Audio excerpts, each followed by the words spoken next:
안녕하세요. 안전한 투자로 편안한 노후 준비 중경투TV입니다. 네, 6월 28일 수요일입니다. 비트코인 36,000달러, 이더리움 1,800달러 플러스 1%, 리플 도지도 플러스 1%, 에이다 플러스 2%, 솔라나 폴리곤은 플러스 3%이고요. 비트코인 상승에 알트코인들도 다시 움직이고 있습니다. 비트코인 노면스 48.4%로 25일 약간 내리는 듯 하다가 다시 상승하면서 비트코인 강세장 지속이 되고 있고요. 요초 블랙락 ETF 신청하면서 구글 트렌드 비트코인 검색량이 급증하고 있습니다. 작년 11월 FTX 파산 나왔을 때보다 더 높은 수준의 비트코인 검색량이 나오고 있고요. 비트코인 검색량 이렇게 많다는 것은 코인에 관심 가지는 투자자들도 증가한다는 거죠. 작년 코인 하락장에 다 팔고 비트코인 가격 조정 오면 매수 준비 중인 투자자들이 추가 매수 타이밍 기다리고 있습니다. 비트코인 가격 크게 오르거나 내리면 이렇게 구글 검색량이 증가를 하는데 가격 하락할 때는 뉴스만 찾아보고 이런 이유로 하락했구나 하면서 매수 안 하는 경우가 많습니다. 하지만 비트코인 가격 상승에 뉴스까지 35,000달러 간다, 40,000달러 간다 이런 뉴스 나오면 포모 심리에 비트코인 시장가로 매수할 가능성이 매우 높죠. 한국에서 비트코인 검색량이 증가한 데 반해서 글로벌 리플 검색량은 감소 추세입니다. 월말 갈링하우스 CEO 소송 종료된다는 발언에 검색량은 증가했지만 다시 하락을 하고 있고요. 요조 SEC가 새롭게 60개 넘는 코인 증권 분류한 것만 봐도 리플 소송 당장에 끝나기는 쉽지 않아 보인다는 거죠. 리플 가격 역시 633원까지 내려갔다가 반등이 나오고 있는데 리플의 자체적인 악재가 있고요. 소송 빠르게 진행 안 되는 거 고소하고 리플 변호사 마스터맨이 갑자기 퇴사를 했습니다. 올해도 리플 변호인단에서 변호사 한 명 나갔는데 한 달 만에 또 리플 변호사가 퇴사를 한 거죠. 리플 변호사들도 단기에 소송 종료되기는 어려워 보이니까 퇴사를 한 듯 보입니다. 미국 변호사들은 수임료 대부분을 소송 결과 나오고 받는 경우가 많고요. 소송에 이기면 수임비가 크게 상승하고 패소하면 수익이 적은 구조입니다. 존 디톤 크립토 전문 변호사는 이번 마스터맨 변호사 퇴사가 리플 소송에 큰 의미 없다 이야기는 했는데 존 디톤 말처럼 리플 소송 2년 동안 한두 명 변호사가 그만둔 게 아니고요. 하지만 리플 가격이 내려오고 있고 핵심 매물대가 630원이기 때문에 여기 구간 못 지켜주면 500원까지 쭉 빠질 수 있는 자리에 있습니다. 620원 아래 매물대가 이렇게 약한 구간이기 때문에 다음 지지라인까지는 많이 남아있고요. 거기에 파란색 실선 25일선하고 빨간색 99일선 데드크로스도 얼마 남지 않았습니다. 올해도 데드크로스 하락 크게 오려고 하다가 갈링하우스 CEO가 루머 만들어서 리플 단기 하락을 막아줬던 거죠. 다행히 비트코인 하락 가능성이 낮기 때문에 리플 가격 당장에는 지켜주는 모습이 나올 듯 합니다. 리플은 4월 말 실리콘밸리 은행 파산 나올 때 비트코인하고 같이 상승 이후 5월 말 비트코인은 하락은 했지만 리플은 오히려 반등을 하는 등 비트코인보다 강한 모습을 보여주었었고요. 하지만 최근에는 갈링하우스 CEO 조용하고 추가 알트코인 규제로 리플이 비트코인만큼 상승은 못하고 있습니다. 대신에 리플은 4월 6월 이 같은 상승장 거치면서 알트코인 시가총액 순위 3위를 더욱 공고히 했다는 장점이 있고요. 리플의 거래량 늘어나고 시가총액 규모가 커지면 리플이 다음 하락장 견딜 수 있는 체력은 점점 더 강해진다는 거죠. 그리고 하루 전 영상에서도 리플 기간 보유량에 대해서 자세히 설명을 드렸지만 리플 가격 하락에도 기관들 리플 보유량은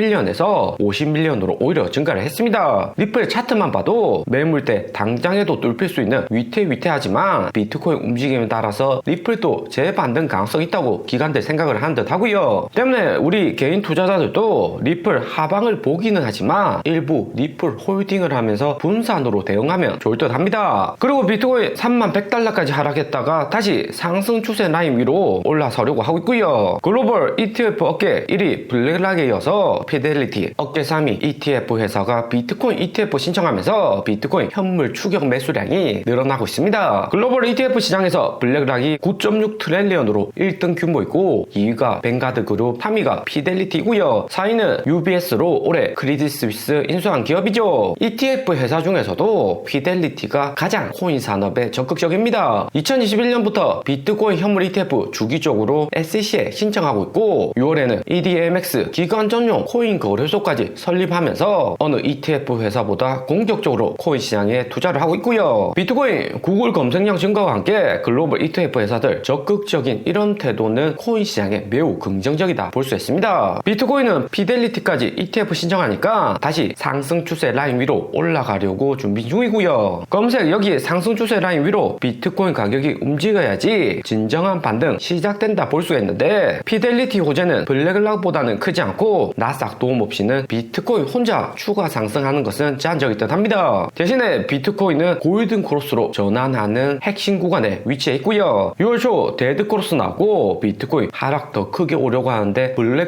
호재로 인해서 골든 크로스 만들어지려고 하는 거죠. 가장 최근 데드 크로스에서 빠르게 골든 크로스로 전환한 적은 2022년 3월 연준 25bp 금리 인상할 때였습니다. 69,000달러 신고점에서 32,000달러까지 하락 이후 5개월 연속 횡보에 단기 데드 크로스 나오고 그 다음 골든 크로스로 전환이 되었었는데 이후에는 연준 추가 금리 인상 압박과 루나 코인 테라 사태로 빠르게 데드 크로스로 재변환을 했고요. 대신 최근에는 분위기가 좋으니까 22년 3월 이 같은 차트는 나오지 않을 듯 합니다. 2020년 4월 데드 크로스와 골든 크로스 현재와 비슷한 구간 한 번 더 있었는데 코로나 사태로 나스닥 코인 폭락했지만 연준이 빠르게 제로 금리로 정책을 변경하니까 비트코인 폭등하고 골든 크로스로 빠르게 전환을 했고요. 이후 쌍봉 만들고 다시 99일선 부근까지 비트코인 눌려는 졌지만 연이은 미국 부양책에 비트코인 폭등을 시작을 했습니다. 비트코인 현물 ETF 출시하고 동시에 내년 연준 금리나 큰 거시경제 호재 생각하며 이 같은 차트 움직임도 예상을 해볼 수가 있고요. 그리고 좀 더 이전 데이터 찾아보면 2016년 7월 9일 비트코인 반감기죠. 4월에도 25일선하고 99일선 골든 크로스 데드 크로스 계속해서 교차하는 차트가 나왔습니다. 골든하고 데드 크로스 이렇게 계속해서 교차를 하면 비트코인 저점 지켜주면서 비트코인 가격 상승으로 이어질 가능성이 크죠. 2016년 7월 비트코인 반감기라는 확실한 호재가 있으니까 가격 조금이라도 내려가면 비트코인 모아가려는 세력들이 많았던 거고요. 최근 비트코인 고래 매도량 적은 것과 반감기 동시에 생각을 해보면 2016년처럼 움직일 가능성도 충분히 있어 보입니다. 그리고 한국 업비트에 블록코인이 신규 상장이 되었고요. 블록코인은 폴리곤 대체하는 NFT 코인으로 블록 NFT 홈페이지에서 블록코인 통해서 NFT 작품들을 거래할 수가 있고요. 폴리곤 주로 거래되는 오픈시와 같은 블록 NFT 거래소지만 큰 차이점은 NFT 개당 가격이 싸고 거래량이 오픈시보다는 더욱 많다는 데 있습니다. 여기 블록 거래소에서는 메인으로 블록코인 이용이 되고요. NFT 기반으로 해서 블록코인 꾸준히 거래는 되는 코인입니다. 하지만 시가총액 작기 때문에 SEC가 이번에 증권 보류 아예 안 했을 가능성이 매우 높죠. 향후 증권으로 블록코인 판명이 되면 코인 가격도 대폭락이 올 수가 있습니다. 거기에 시가총액 보면